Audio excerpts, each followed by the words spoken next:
Vamos a grabar la reunión porque la idea es que todas estas reuniones ustedes después la pueden chequear.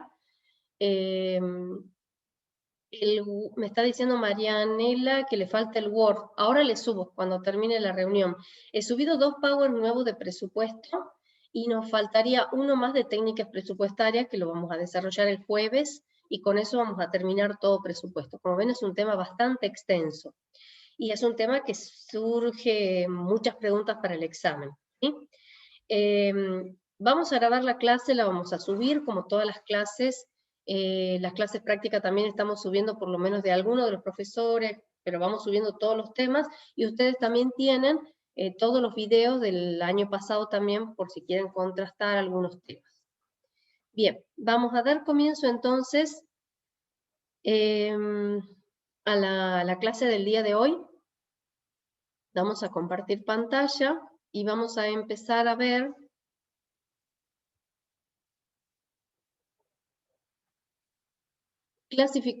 perdón, este no es. Vamos a ver el otro primero, porque este ya es la segunda parte. Es este.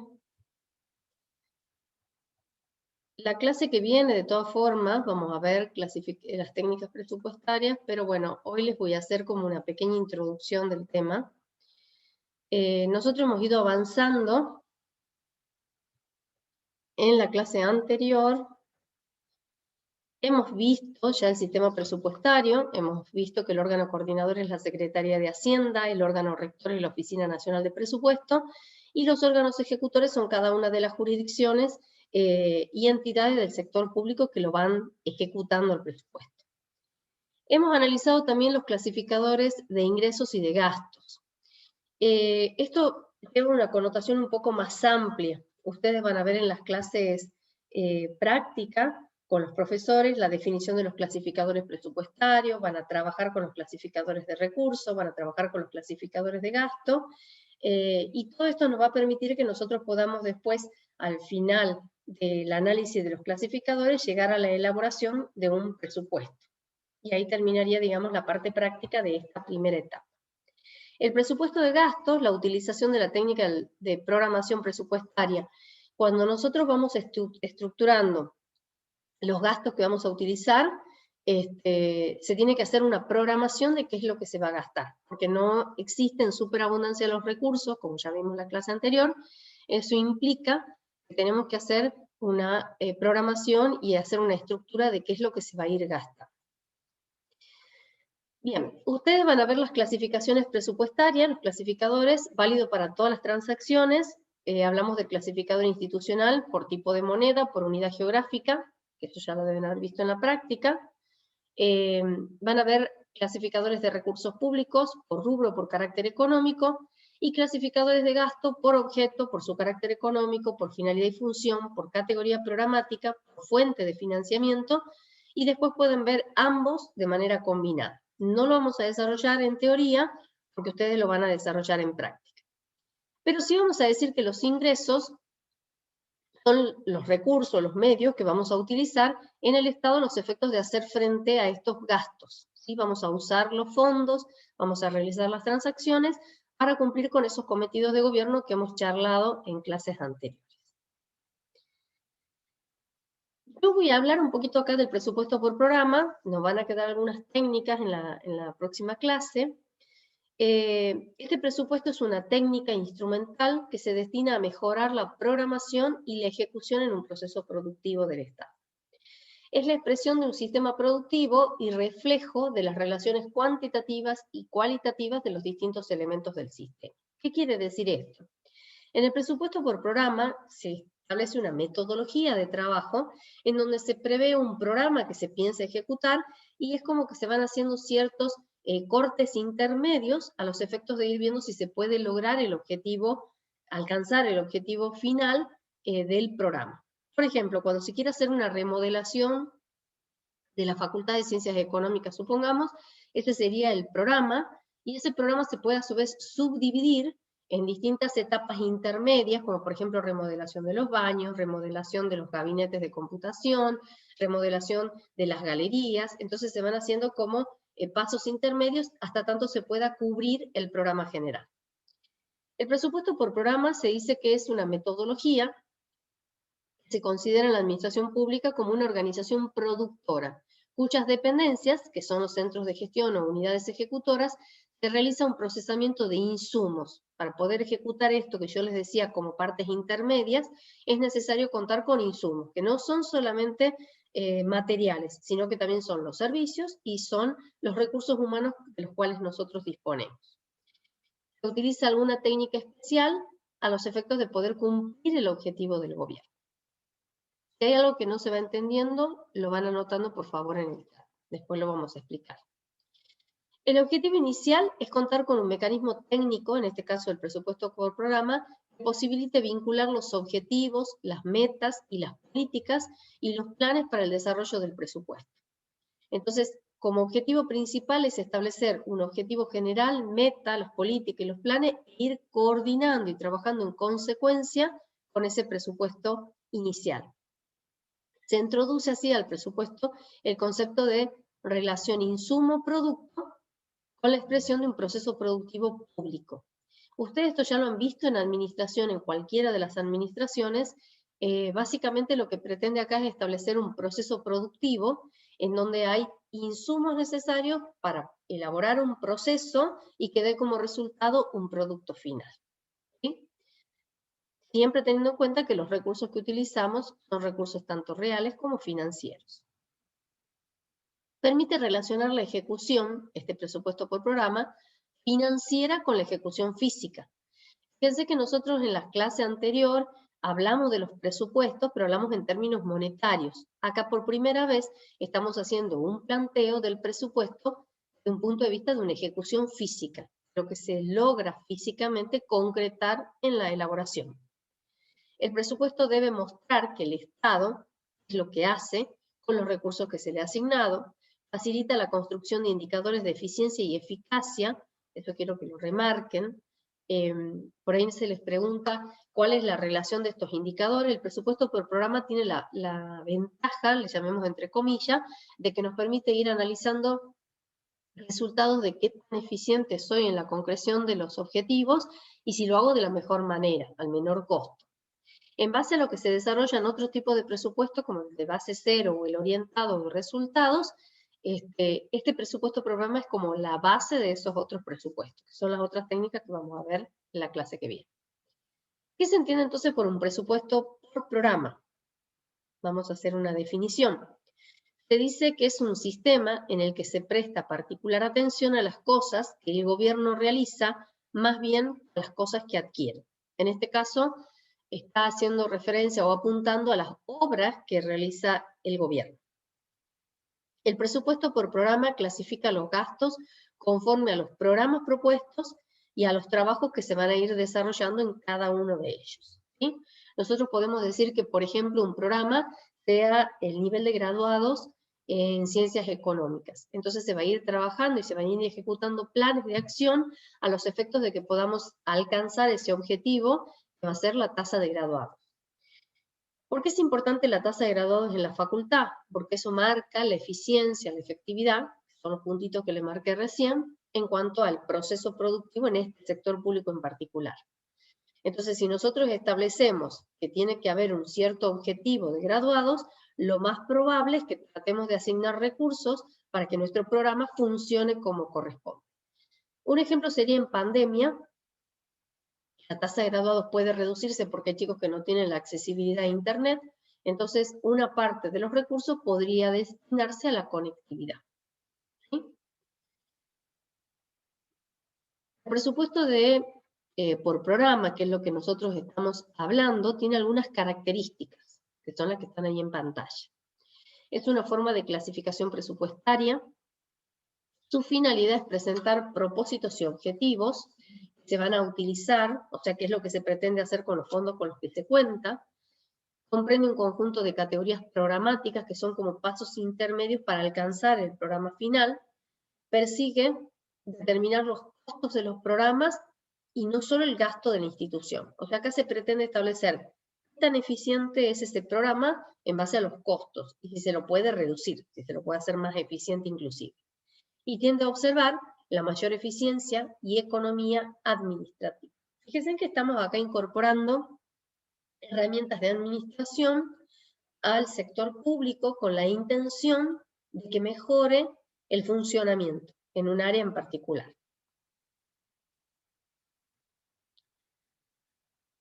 Si nosotros avanzamos sobre las ventajas que presenta este presupuesto por programa, decimos que posibilita el análisis de cada relación insumo-producto.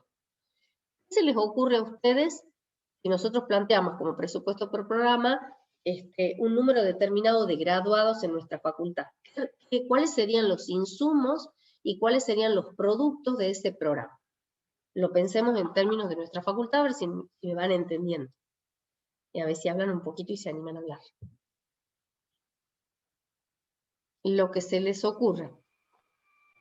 Profesora, puede ser lo que está pasando ahora, que por ejemplo la Secretaría empezó a recibir los papeles de los graduados para que, bueno, puedan empezar a iniciar el trámite de su título.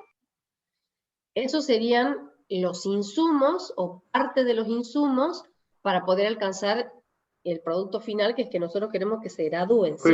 ¿Un insumo puede ser el ciu guaraní? Sí, y se están olvidando del más importante. ¿Los profesores? Y claro, sin profesores y sin ustedes, que son los alumnos, no hay objetivo que se pueda concretar. Tenemos que empezar por la masa crítica, que somos los docentes y los alumnos. ¿Sí? Después las herramientas que se van a utilizar para poder lograr ese producto. Y lo que dijo su compañera con respecto a las alternativas en esas herramientas que está utilizando la Secretaría son como un procedimiento adicional para mejorar el proceso. Voy a leer que me están escribiendo en el chat. Bien. Ah, perfecto. Ángel también hizo referencia a los no docentes. Los insumos son los profesores, son los docentes y los no docentes. Su compañera lo marcó, y bueno, por ahí no ha quedado claro, pero no solamente es el insumo material de los recursos, de la hoja, del papel, sino que los no docentes también constituyen parte de este proceso, porque el producto final sería el graduado, como dijo uno de sus compañeros, Samir. Y los docentes, los no docentes, los estudiantes, todos los recursos que utilicemos para lograr eso, serían los insumos que se utilicen en este gran programa. ¿Sí? También se necesita plata, obviamente, porque se necesita plata para lo que les dije recién. Si los alumnos no tienen conectividad y lo tenemos que resolver desde la facultad, tiene que haber recursos para que esas personas puedan acceder. Cuando ustedes van a la facultad, ustedes pagan un bono, contribución a la cooperadora, pero el que no lo puede pagar, no lo paga. Y ustedes cuando tienen clases, fíjense que ustedes tienen aire acondicionado, los profesores damos clases tenemos fibras, tenemos el power que se puede proyectar, o sea que también hay un insumo que es la luz.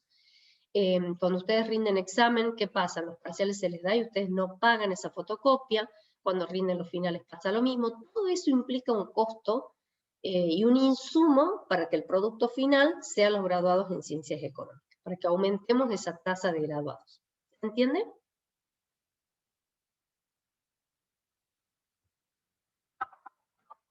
¿Se entiende lo que estoy diciendo? ¿Me escuchan bien? Sí, profe. Bien. Sí, profe, sí se entiende. Sigamos entonces. Su finalidad es presentar los propósitos y objetivos para lo que se van a utilizar los fondos y comprende un conjunto de categorías programáticas, porque se hacen, como dijimos, pasos intermedios a los efectos de llegar a ese programa final concluido. Persigue la determinación del costo de los programas y no solo el gasto de la institución, y tiende a determinar la mayor eficiencia y economía administrativa. ¿Qué ventajas presenta entonces? Posibilita el análisis de cada relación insumo-producto, posibilita el análisis de las relaciones de condicionamiento entre los productos.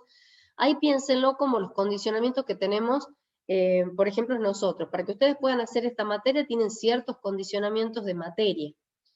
Entonces, como que ustedes son un producto para nosotros que tiene que ir pasando por un proceso, pero están condicionados por haber aprobado algunas materias anteriores. Esas materias también tienen recursos, tienen insumos, y van formando parte de este proceso productivo. Posibilita el análisis de la relación entre los productos terminales y las políticas con las cuales se contribuye, permite la aplicación de un sistema de control por objetivo y por resultados, y permite dar transparencia de los actos de gobierno, brinda información sobre el uso de los recursos. Un presupuesto por programa tiene la ventaja de que ustedes van a poder visibilizar claramente qué es lo que se hizo con el dinero. ¿Sí? Porque se establecen los recursos, los insumos necesarios y el producto terminado, entonces se visibiliza qué es lo que se hizo como plan de gobierno. Cuando ustedes analicen presupuesto por programa, cuando lo vayan a estudiar, van a encontrar que hay distintas categorías programáticas. Tenemos un programa general. Ese programa puede estar compuesto por subprogramas. A su vez se lo va a ir hacia abajo en la escala y se lo va a hablar, se va a denominar proyectos parciales. Esos proyectos van a estar conformados por actividad y las actividades van a estar conformadas a su vez por obras. ¿Sí? Entonces, cuando ustedes piensen en un programa, tengan en cuenta que a su vez puede haber distintas categorías programáticas menores en las cuales yo no pueda analizar ese programa. El programa es la categoría programática de mayor nivel en este proceso presupuestario. Expresa el logro de una política pública, refleja un propósito esencial, ejecuta una jurisdicción o entidad, mientras que el subprograma es una categoría en la que se divide el centro de gestión productiva responsable de un proceso productivo. Si nosotros hablamos de un programa final como los graduados, los subprogramas pueden ser etapas intermedias hasta que yo llegue a ese programa final. La actividad representa cada una de las tareas que se realizan dentro del programa o subprograma. Ustedes tienen ahora, por ejemplo, gente de apoyo en la facultad que por ahí les va asesorando o ayudando para poder ir alcanzando los objetivos materia por materia. ¿Sí? El proyecto se denomina así a la propuesta de inversión real mediante la generación de un bien de capital. Se utiliza una categoría cuando se incorpora un activo fijo al patrimonio del sector público como resultado de un proceso productivo.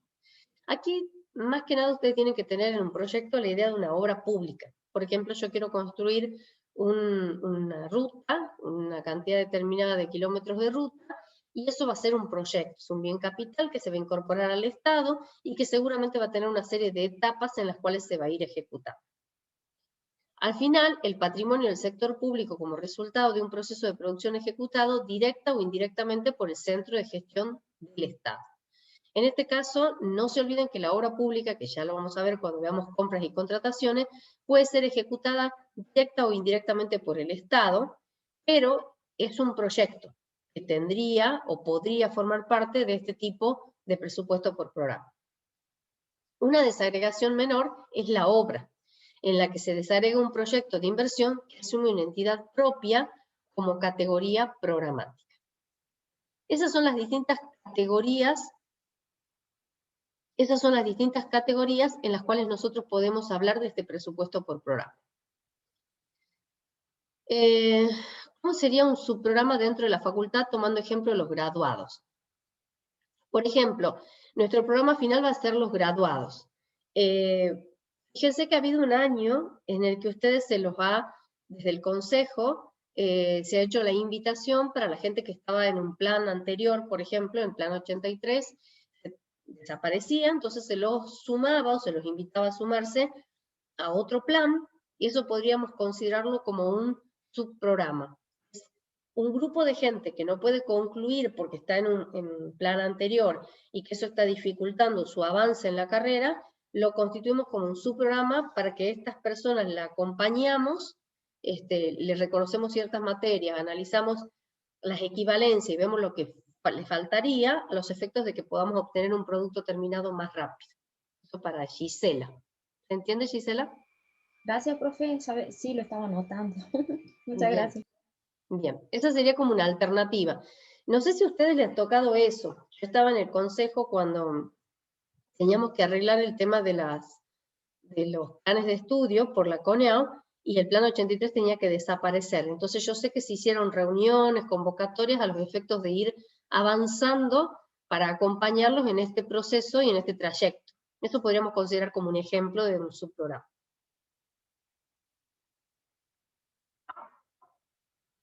Bueno, vamos a seguir entonces. Ahí les hice un esquemita para que lo visualicen. Por ahí es más fácil en esquema. Un presupuesto por programa puede ser destinado a cualquier cosa, no solamente al ejemplo. Yo les puse el ejemplo de la facultad porque por ahí es más fácil visualizarlo. Pero podemos hablar un proyecto, como dijimos, de una remodelación de toda la Facultad de Ciencias Económicas, como un objeto final, como un producto final que queremos desarrollar, y eso va a significar todo un proceso, para el cual se va a necesitar insumos, recursos reales y recursos financieros. No se olviden la diferencia entre recursos reales. Si estuviéramos hablando de una obra, serían materiales, cemento, hierro, y recursos financieros, que es el dinero, porque además de eso vamos a tener que pagar a un recurso humano que nos va a ayudar en el proceso. Eso se va a incorporar a un proceso productivo, va a producirse, va a transformarse, se va a aplicar tecnología y va a dar como resultado un producto o un servicio público. Ustedes tendrían que tener en conceptos, digamos, o definiciones de insumos, de productos, de relación insumo-producto y de proceso productivo. Esos conceptos los tendríamos que tener. Son los conceptos básicos de administración. Insumo es lo que se incorpora a un proceso productivo, producto es lo que sale o surge como proceso terminado, como elemento final de ese proceso productivo. La relación insumo-producto tiene que ver con que, por lo general, cuando trabajamos con estos dos elementos, se trata de reducir el costo, maximizar la eficiencia, de manera que lo que se incorpore como insumo dé una mayor rentabilidad en producto. Y el proceso es cuando se lo transforma. Bueno, ahí están las definiciones para que después ustedes la lean. Quiero que tengan en cuenta que cuando analicen el presupuesto por programa van a aparecer conceptos como medición, que es la cuantificación de los resultados que surjan de ese proceso productivo. Va a facilitar la toma de decisiones con relación a la magnitud de los productos, de los bienes y servicios que se obtenga. Va a servir de base para el cálculo de los recursos reales y financieros para llevar a cabo el proceso productivo.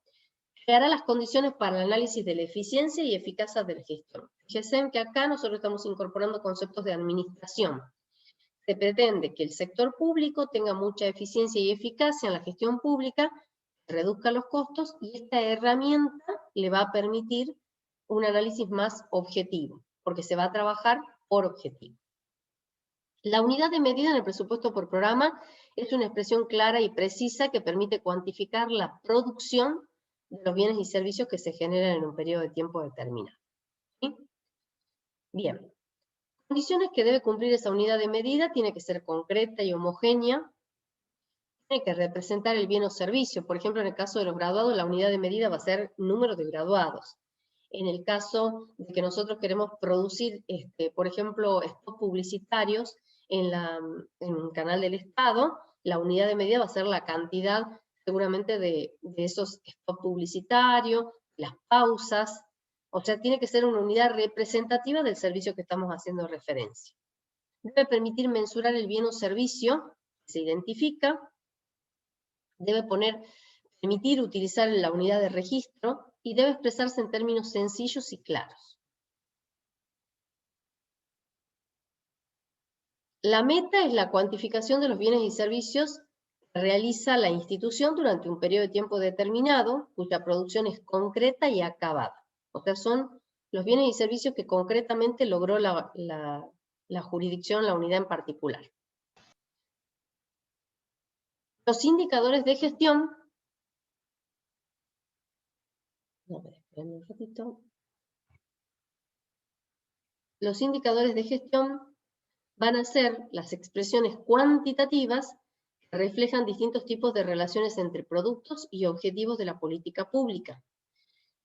Básicamente los indicadores lo que miden es los resultados de la gestión. Si estamos yendo bien, si estamos yendo mal, si los resultados son los esperados, si el costo es mayor de lo que se preveía, y eso va a permitir tomar decisiones, porque ese objetivo va a establecer un patrón de referencia que va a permitir ir modificando sobre la marcha, va a proporcionar elementos de juicio para hacer evaluaciones, y va a contribuir a simplificar las tareas en la formulación presupuestaria. Todos los indicadores lo que pretenden es hacer más eficiente y eficaz la gestión pública. Hay indicadores de eficacia, que representa qué se alcanzó, qué se logró hacer; de eficiencia, cómo se logró hacer, si se lo hizo de la mejor manera posible. Estos indicadores no son un fin en sí mismos, es lo que pretenden. Solamente dar información ver si se pueden mejorar o no, asegurar la relevancia en la medición, contar con datos suficientes y demostrables, medir la institución si es capaz de controlar y qué es lo que puede hacer la institución y qué es lo que no puede hacer. Si ustedes quieren tomar un ejemplo de estos indicadores, nosotros lo hacemos en nuestra cátedra. Cuando nosotros vamos haciendo una evaluación constante, sé que hay algunas comisiones que lo hacen, cuando nosotros hacemos evaluaciones en la teoría y vamos haciendo un monitoreo de cómo está funcionando la materia, son indicadores de gestión para que nosotros podamos ir haciendo correcciones sobre la marcha. Básicamente, cuando ustedes lean en teoría estos indicadores, en el sector público se habla de economía, eficiencia y eficacia. ¿Qué significa? Gastar menos, gastar bien y gastar sabiamente. No gastar en lo que no se tiene que gastar, no gastar de más, gastar de la mejor manera posible para que estos recursos sean aplicables a fines realmente adecuados. La capacidad de una institución para generar y movilizar adecuadamente los recursos financieros en pos de sus objetivos es lo que se puede hablar de economía, ¿sí? Eso significa que nosotros tenemos que tratar de lograr alcanzar los objetivos de la mejor manera posible, reducir los costos, y eso nos va a ir hablando de indicadores adecuados de la gestión. Bueno, acá les muestro un esquemita.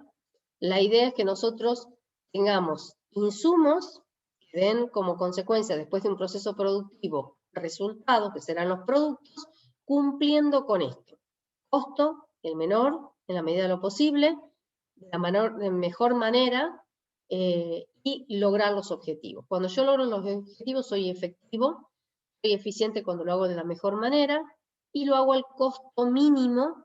De esa manera yo estoy reduciendo los costos y estoy cumpliendo con estos indicadores y con estos parámetros de gestión. Eso que acabamos de ver es algo que yo les subí como material.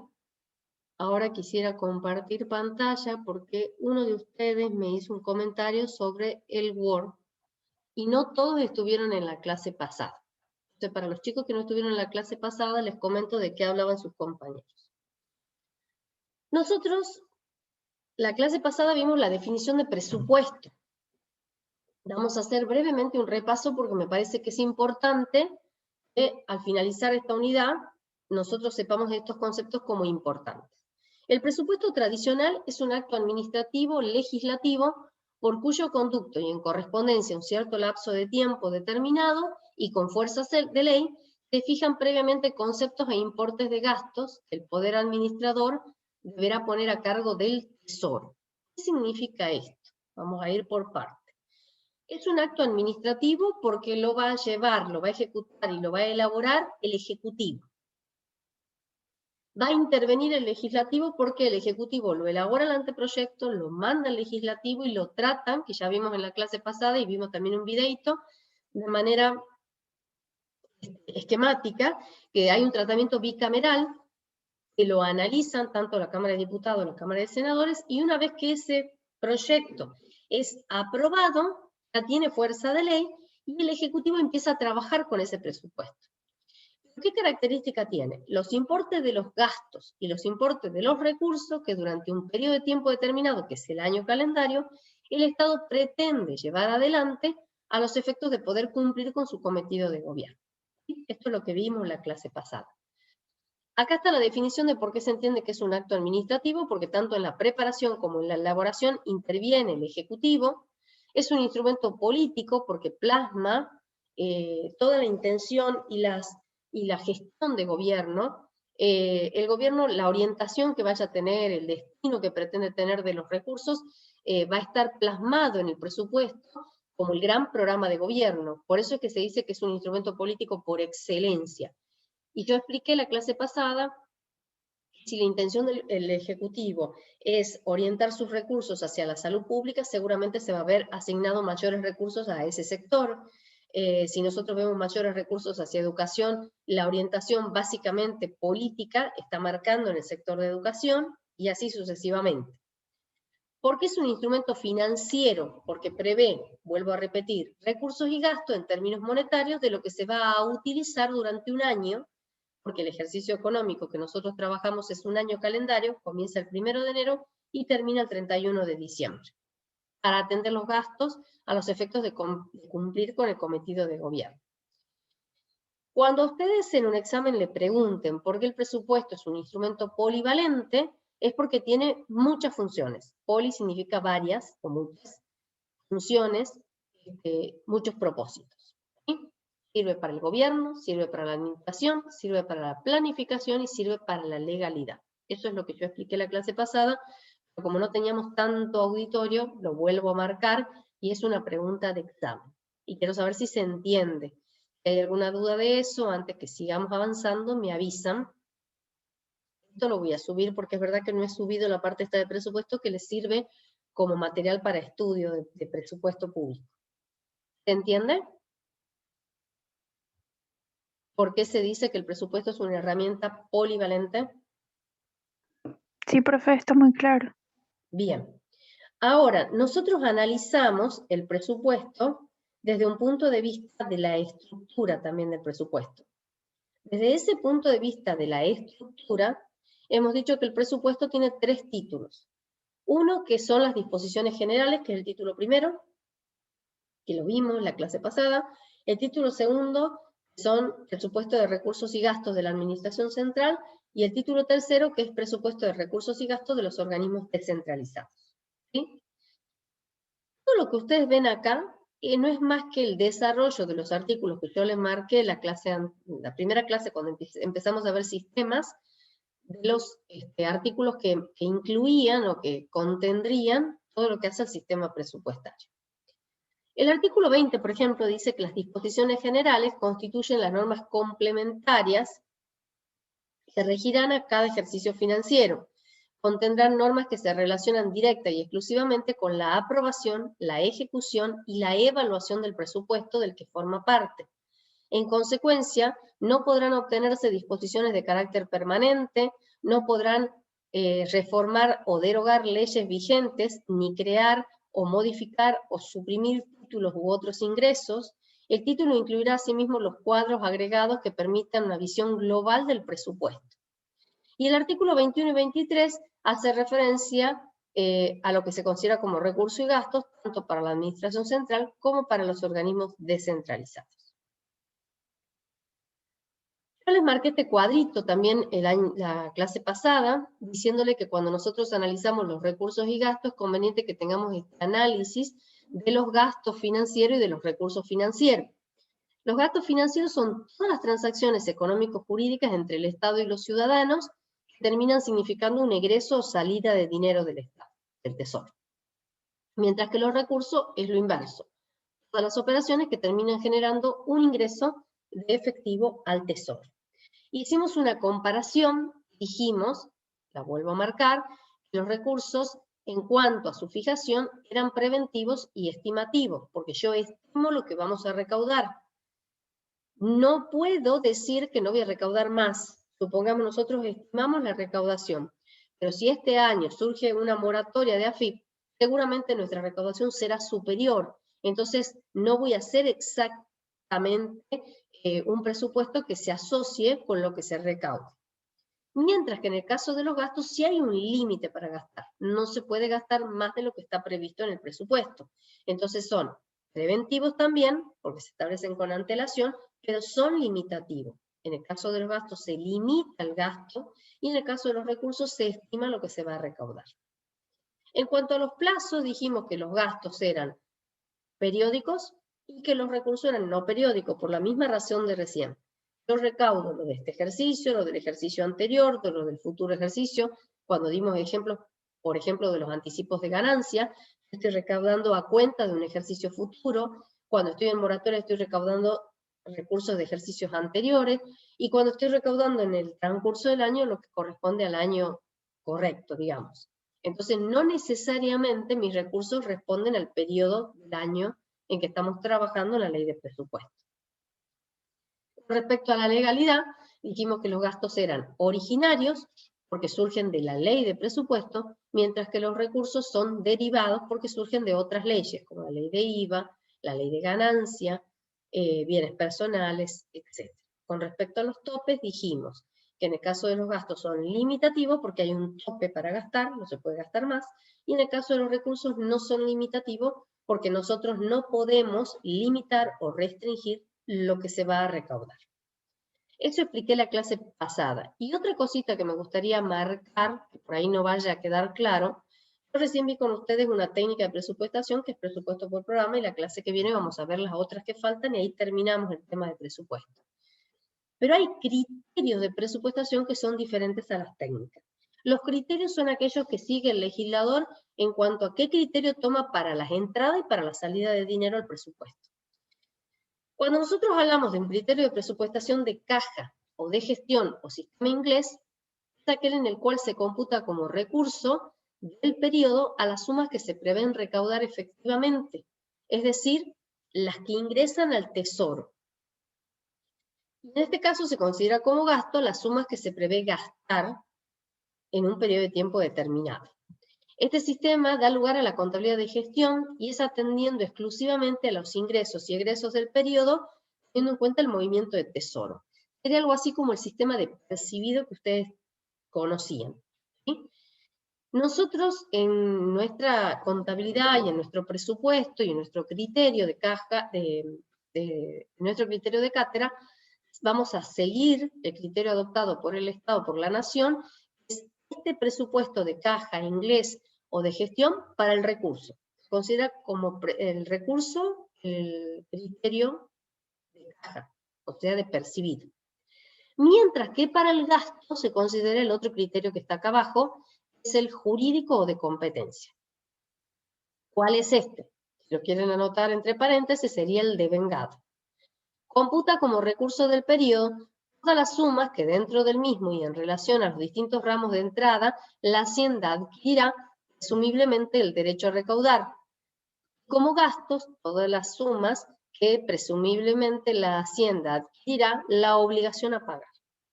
De este presupuesto surge la llamada contabilidad del ejercicio, atendiendo los derechos y las cargas del periodo, establece cuentas que siguen a las entradas y salidas en el proceso. ¿Sí? En el artículo 21 de la ley dice: el sistema de presupuesto de caja se utiliza para los recursos y el régimen de competencia para los gastos. No es necesario que a ustedes se les pregunte el número de artículos, pero les quiero decir que si ustedes leen la ley, en ese artículo van a encontrar los criterios que se utiliza tanto para los recursos como el criterio que se utiliza para los gastos. ¿Se entendió lo que dije acá? ¿Hay alguna duda? Sí, profe. Sí, profe, ahí cuando habla el presupuesto de caja, Sí. no sé, capaz que es medio tonta la pregunta. Cuando dice que el recurso del periodo financiero, las sumas que se prevé recaudar efectivamente, ¿será que hace pienso yo, hará referencia, por ejemplo, a lo que voy a recaudar efectivamente este año? Porque recién decíamos que los recursos, en el cuadrito anterior, al decir que no son periódicos, dice yo puedo recaudar de un ejercicio anterior, de un ejercicio futuro o del año corriente. Sí.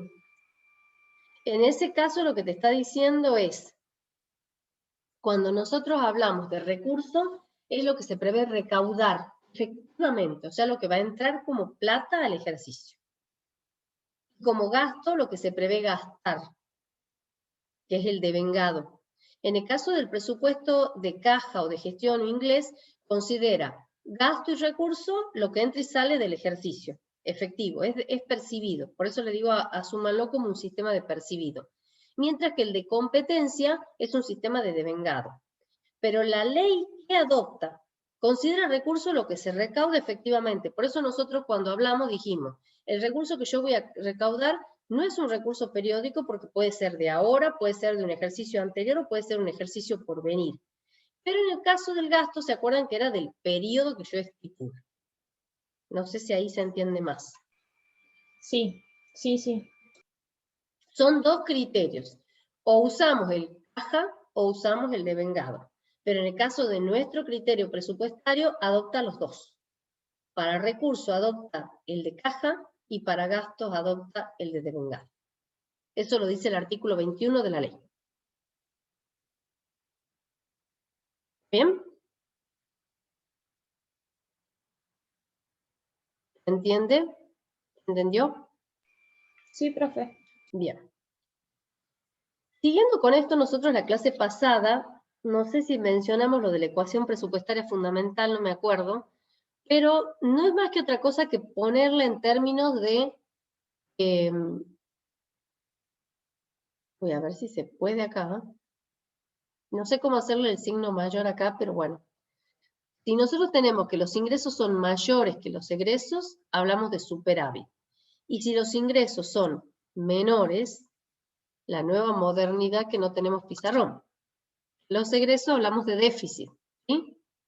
Si nosotros decimos que los ingresos son iguales, hablamos de equilibrio. ¿Qué significa esto?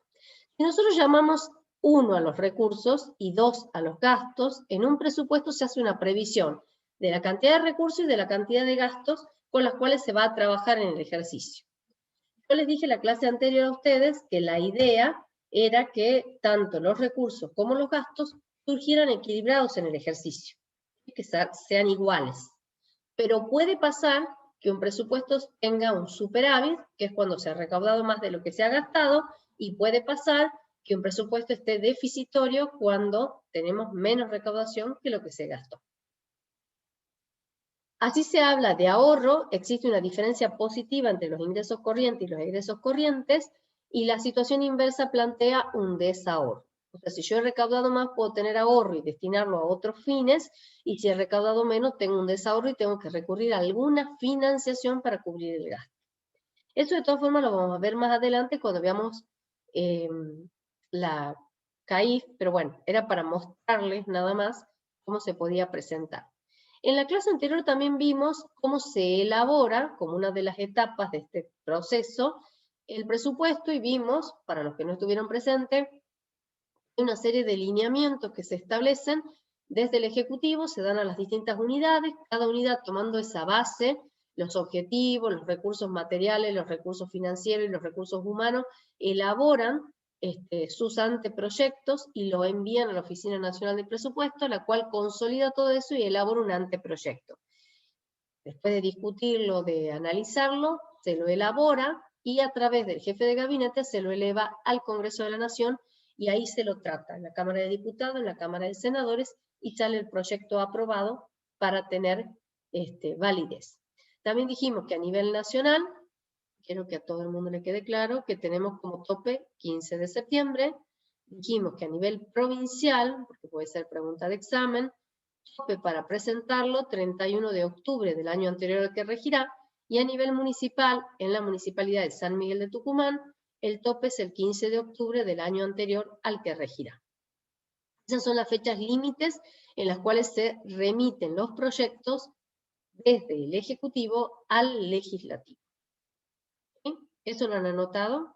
Eso lo hemos visto en la clase pasada. Nación, provincia y municipalidad. Nosotros en nuestra materia trabajamos particularmente con la nación y la última bolilla vemos algo de provincia y de municipio.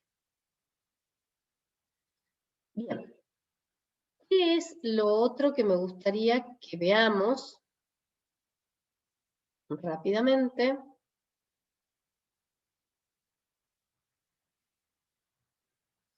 ¿Qué es lo que yo subí en la actualidad en el aula virtual? Yo le subí este Power, que las otras diapositivas tienen que ver con los clasificadores presupuestarios, tienen que ver con reglas, con todo lo que tiene que ver con la ejecución, con los indicadores. Este cuadrito básicamente tiene que ver con cómo se compone este sistema presupuestario. Fíjense, hay una formulación, hay una aprobación, una ejecución y una evaluación. Todo eso es el componente básico del sistema presupuestario. Nosotros la clase anterior, voy a ver si la puedo compartir. Nosotros la clase anterior, a ver, habíamos visto ya parte de esto, por eso que quería presentarlo desde esta parte, porque si no vamos a reiterar lo mismo que ya hemos visto en la clase anterior. Nosotros hemos visto que el presupuesto tiene una etapa de la formulación del mismo, la etapa en la cual ingresa al Congreso y se lo aprueba, después hay una ejecución, que es cuando se lo empieza a gastar, y después hay una evaluación de ese presupuesto, ¿sí? Y me ha parecido bueno ponerles un cuadrito como el que tienen en pantalla con respecto a los topes y fechas. Fíjense, en junio todas las jurisdicciones tienen políticas jurisdiccionales, tienen un presupuesto vigente, obviamente, y hay todo un análisis del contexto socioeconómico global. Todo eso va a ir a formar parte de un presupuesto preliminar de los hechos presupuestarios, ¿sí? También se puede considerar un presupuesto plurianual, que hemos dicho en clases anteriores, que si bien nosotros tenemos un presupuesto que abarca un año, hay ciertos contenidos del mismo que puede abarcar más de un año. Entonces se dice que el presupuesto es plurianual. Con todos esos lineamientos entre los meses de junio y julio, fíjese que se tiene que elaborar los anteproyectos por jurisdicción y se los envía seguramente hasta agosto para que la Oficina Nacional de Presupuesto pueda elaborar el proyecto que después va a subir en septiembre el jefe de gabinete al Congreso de la Nación. En el Congreso de la Nación, entre septiembre y diciembre, lo tienen que discutir, lo tienen que analizar, lo tienen que aprobar ese proyecto para que se transforme en ley. Me ha parecido lindo mostrarle esquemáticamente en meses cómo surge la elaboración de este presupuesto. Eso es a nivel nacional. El proceso es la formulación, tiene en cuenta políticas presupuestarias, se hace un análisis, como ya dijimos, de los anteproyectos jurisdiccionales, se elabora, se aprueba y se manda a la ley al Congreso. Las políticas presupuestarias previas se refiere a las orientaciones, a las prioridades, a las normas, a los procedimientos que las jurisdicciones tienen que tener en cuenta. Todo eso va a conformar los anteproyectos que van a enviar para que la Oficina Nacional de Presupuesto tenga en cuenta esas características preliminares y realice el proyecto. El Poder Ejecutivo lo presenta a la Cámara de Diputados antes del 15 de septiembre del año anterior. Si no se aprueba antes del inicio del ejercicio, regirá el presupuesto del año anterior con algunos ajustes. Ingresa a la Cámara de Diputados, se remite a la Comisión de Hacienda y Presupuestos, se trata en la comisión, se emiten los dictámenes, con los dictámenes se trata en el recinto y luego pasa a senadores que le dan igual tratamiento que diputados. Aprobado, vuelve al Ejecutivo para que el Ejecutivo se promulgue la ley y se distribuyan las partidas analíticamente. ¿Qué significa? Que en el Ejecutivo va a empezar a hacer la apertura de esos recursos y la asignación para los distintos conceptos. Y ahí se empieza a ejecutar el gasto. ¿Qué implica ejecutar el presupuesto? Se hace la distribución administrativa de los créditos. Ustedes esto lo van a ver con los profesores en la práctica cuando vean planillas de ejecución presupuestaria, en donde se hace la apertura de crédito y se asigna a cada una de las partidas de gasto el crédito asignado, ¿sí? Se va a hacer una programación y reprogramación de la ejecución del presupuesto. Son las etapas en las cuales se lo va a ir gastando a ese gasto y se va a ir haciendo la recaudación del recurso. Se procede luego de la distribución administrativa, procede luego de sancionada la ley, constituye, como ya dijimos, la desagregación de los créditos hasta el último nivel previsto a nivel de clasificadores y se realiza considerando con la ejecución de la demanda una operatoria descentralizada. Sirve para el gerenciamiento de los programas. ¿Qué significa esto? Se hace una apertura para que se empiece a gerenciar, se empiece a gastar cada uno de los programas previstos. Cuando hablamos de la programación de la ejecución, implica la programación de los avances físicos, recursos reales, de las metas y de la ejecución financiera. La programación inicial anual se va a desagregar por trimestre. Se realiza antes del inicio del ejercicio y se hace una programación de cada trimestre, se le elabora el mes anterior. Entonces se programa el gasto que se va a incurrir de manera trimestral. ¿Qué ventajas tiene programar así?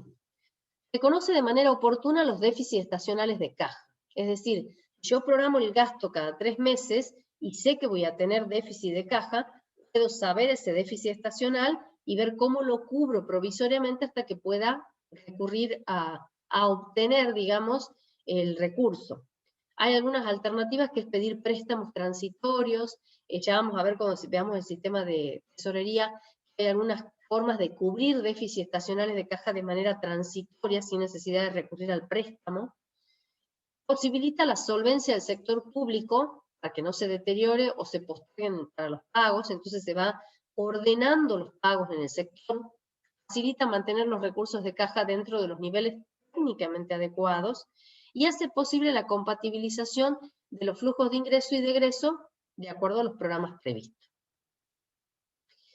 En la etapa inicial se realiza el inicio del ejercicio y consta de un cronograma anual, el avance de la meta o metas de programas que se van a ejecutar, un cronograma anual de los avances físicos de los proyectos, en términos físicos, no monetarios, y un programa anual del uso de los créditos asignados, ordenados por trimestre y presentados de manera separada las etapas del compromiso y del devengado. Eso también van a ver ustedes al momento que vayamos a ejecutar el presupuesto. Cuando nosotros asumimos el compromiso es una etapa previa al devengado. Yo estoy asumiendo la idea de que voy a realizar una operación, me comprometo. Es una etapa previa. Por ejemplo, se hace una selección de proveedores para algún producto en particular en el sector público.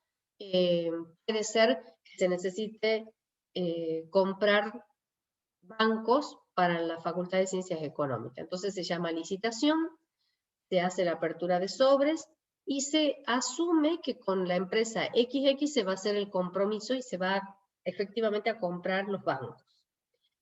Cuando ya hay una etapa en la cual se está marcando con alguna herramienta que yo voy a asumir el compromiso con esa empresa, estamos hablando de esta etapa de compromiso. Puede ser que se hace la selección del proveedor y se considera que es la persona que vamos a trabajar.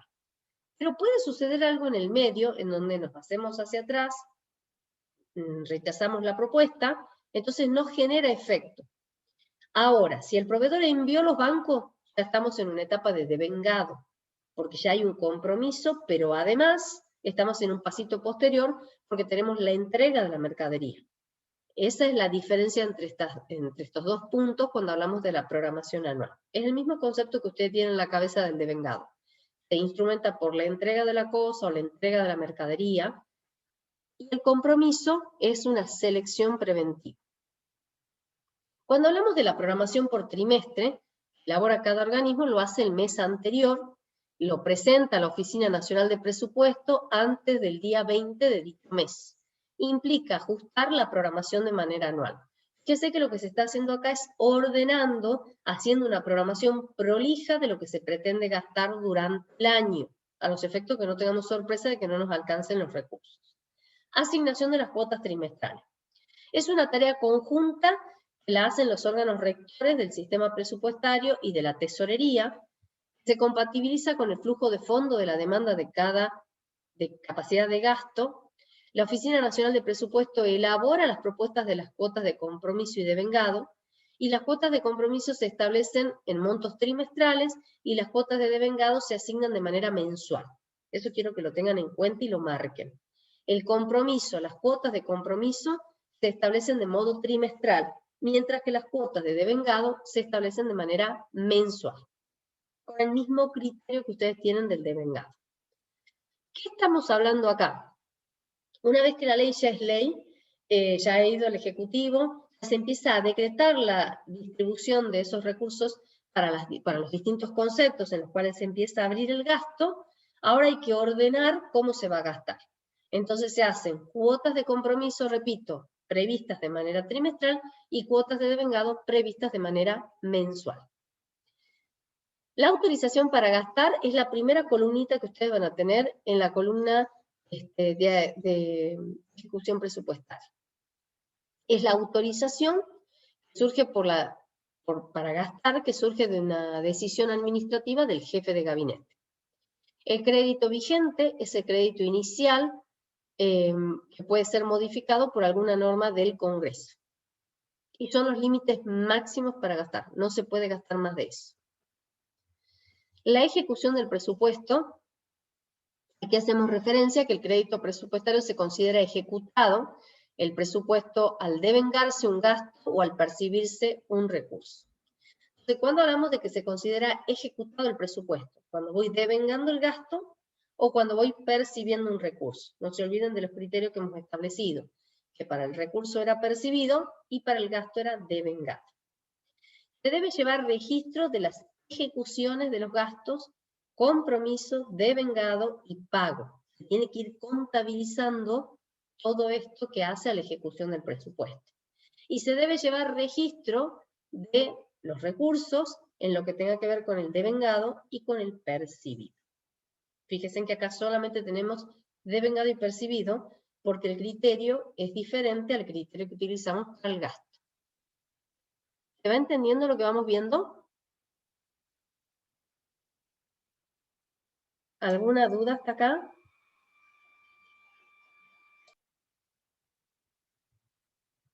¿Alguna duda, chicos? ¿Se entiende? Todo bien, profe, se entiende. ¿Todo bien? Sí, profe, voy. Bien. Esto que les estoy poniendo en pantalla les va a servir para ahora, pero también le va a servir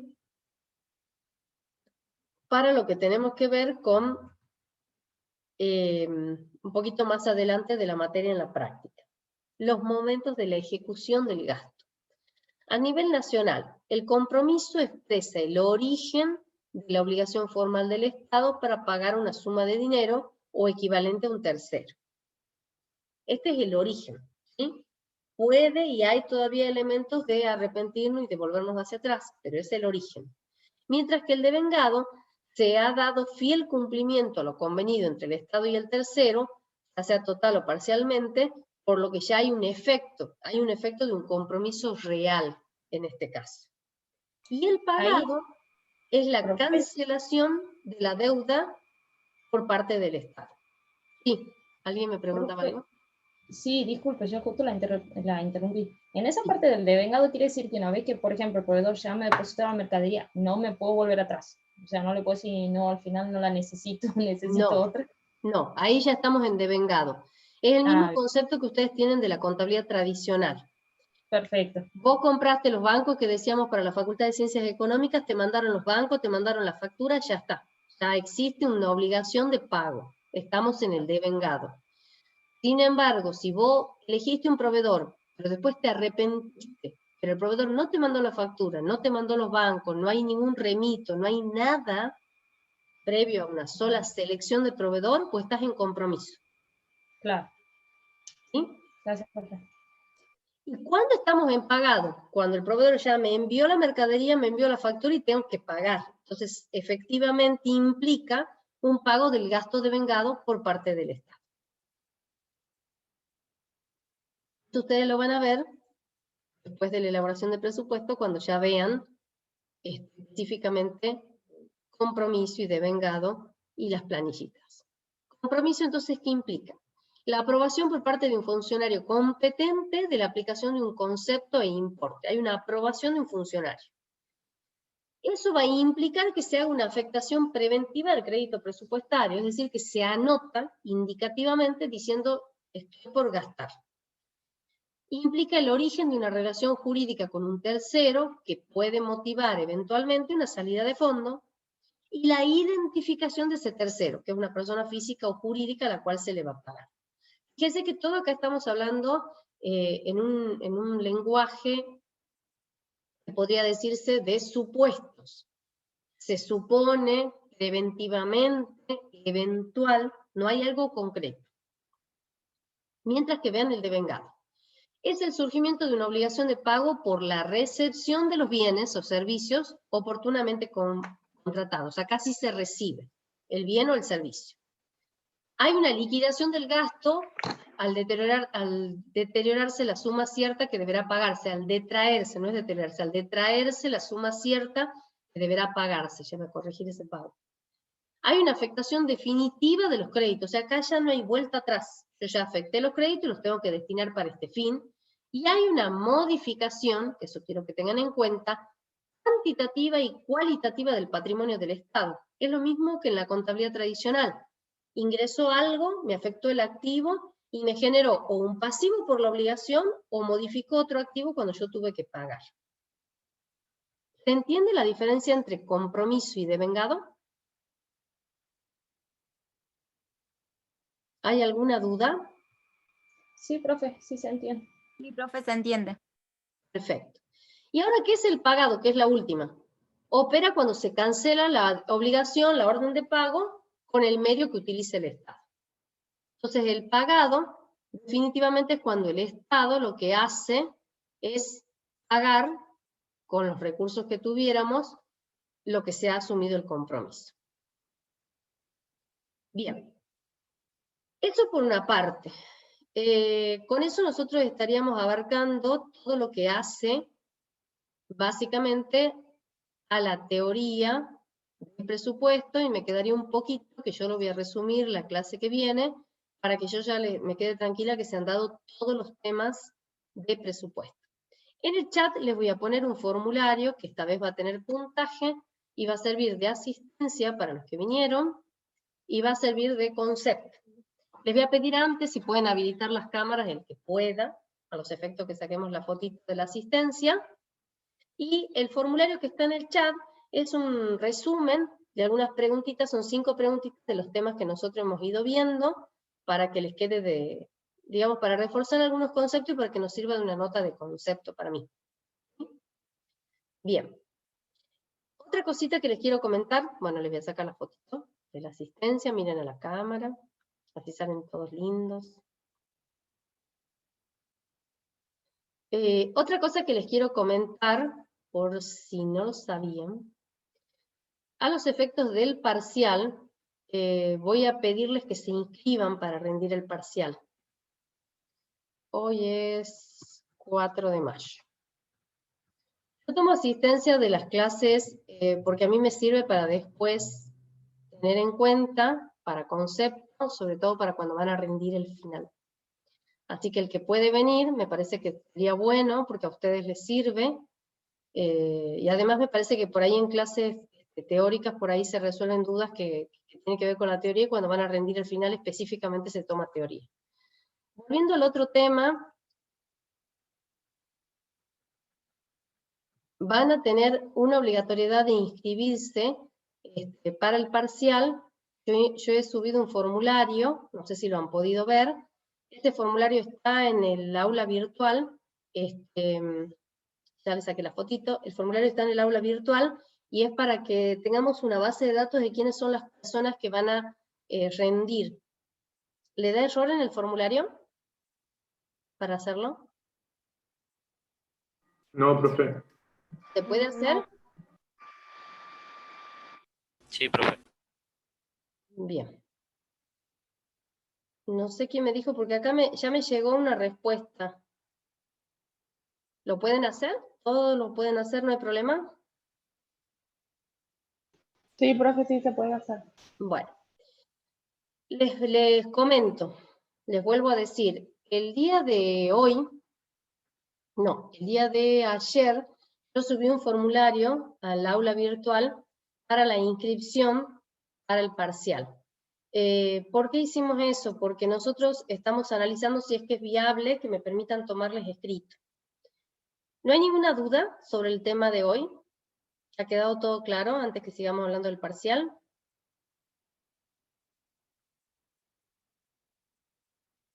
¿Todo clarito?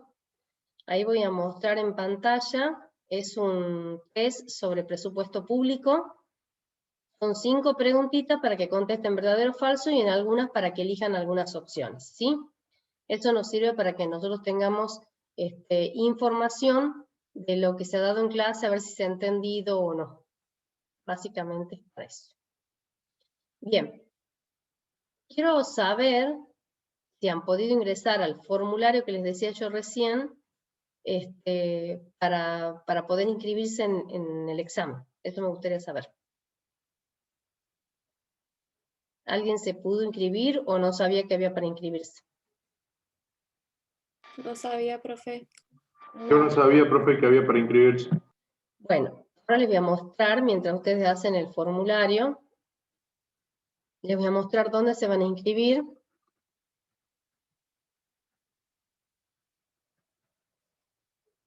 Denme un segundito. Vamos a compartir pantalla, yo creo que la tengo habilitada. Voy a buscar el aula virtual. La idea de la inscripción del formulario, de la inscripción a través de un formulario, chicos, es simplemente porque nosotros necesitamos saber la cantidad de alumnos que van a presentarse en el parcial. Entonces, si no hay más dudas,